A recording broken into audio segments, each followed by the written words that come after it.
안녕하십니까. 서초참병원 교회 원성남 목사입니다. 오늘의 말씀은 빌립보서 3장 1절입니다. 끝으로 우리 형제들아 주 안에서 기뻐하라. 너희에게 같은 말을 쓰는 것이 내게는 수고로움이 없고 너희에게는 안전하니라. 아멘. 평안하셨습니까? 평안하지도 않고 기뻐할 일도 없는 우리에게 오늘 주신 말씀의 제목이 주 안에서 기뻐하라입니다.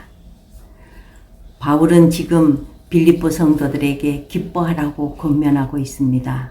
그러나 빌립보 교회의 현실은 기뻐할 그런 처지가 아니었습니다.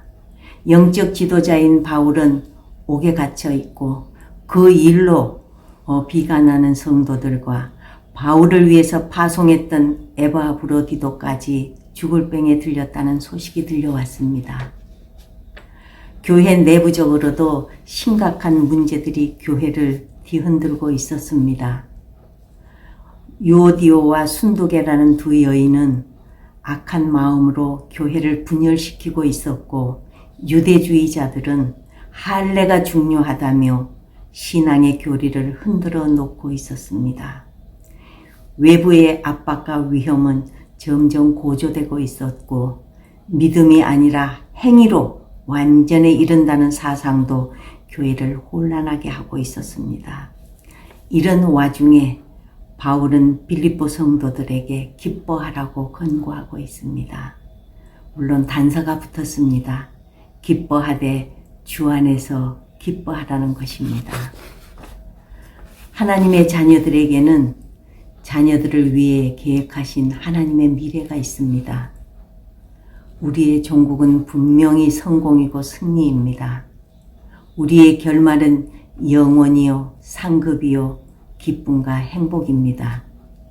다만 지금의 역경과 아픔들은 지나가는 과정일 뿐입니다. 하나님께서 청사진을 가지고 이루어 가시는데 누가 감히 이것을 막겠습니까?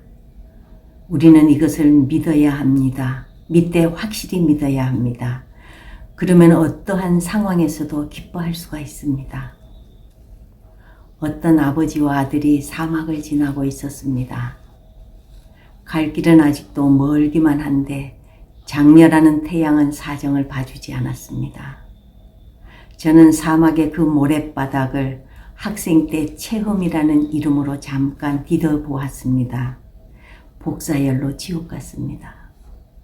엎친 데 덮친 격으로 마실 물까지 떨어지자 아들은 그만 주저앉고 말았습니다. 아들아, 힘을 내자. 조금만 더 가보자. 아빠, 우리는 죽었어요. 길이 없잖아요. 아니야, 끝까지 가봐야지. 가다 보면 무언가 있을 거야. 마을이 나올 거야. 주저앉은 아들을 다독거리고 억지로 길을 가는데 무덤이 나타났습니다. 아들은 무덤을 보고 그 자리에 털썩 주저앉았습니다. 아빠, 이제 끝이에요. 우리도 이렇게 죽을 거예요. 이 사람들도 여기서 죽었잖아요. 아버지가 말했습니다. 아들아, 한번 생각해 보렴. 이 사람들이 목이 말라 죽었는데 어떻게 스스로 무덤을 만들었겠니? 여기에 무덤이 있다는 것은 누군가가 이 사람을 묻어주었다는 증거야. 멀지 않는 곳에 사람이 살고 있다는 증거이기도 해. 자, 일어나자. 조금만 힘을 더 내보자.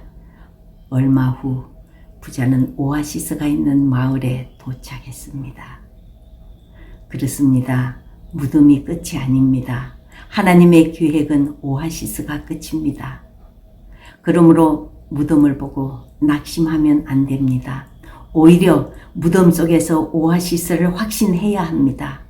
그러면 죽을 고비에서도 기뻐할 수 있습니다. 무덤을 보고도 감사할 수가 있는 것입니다. 바울이 말하는 주 안에서의 기쁨은 바로 이것을 말하고 있는 것입니다. 우리는 한 해 동안 참 어려운 시간들을 지나왔지만 새해라고 달라진 것은 없습니다. 어제와 다름이 없는 오늘이지만 그러나 주 안에서 기뻐한다면 무슨 일을 만나든지 어떤 형편에 처하든지 소망을 만나게 될 것입니다. 주 안에서 기뻐하시기를 축원합니다. 아멘.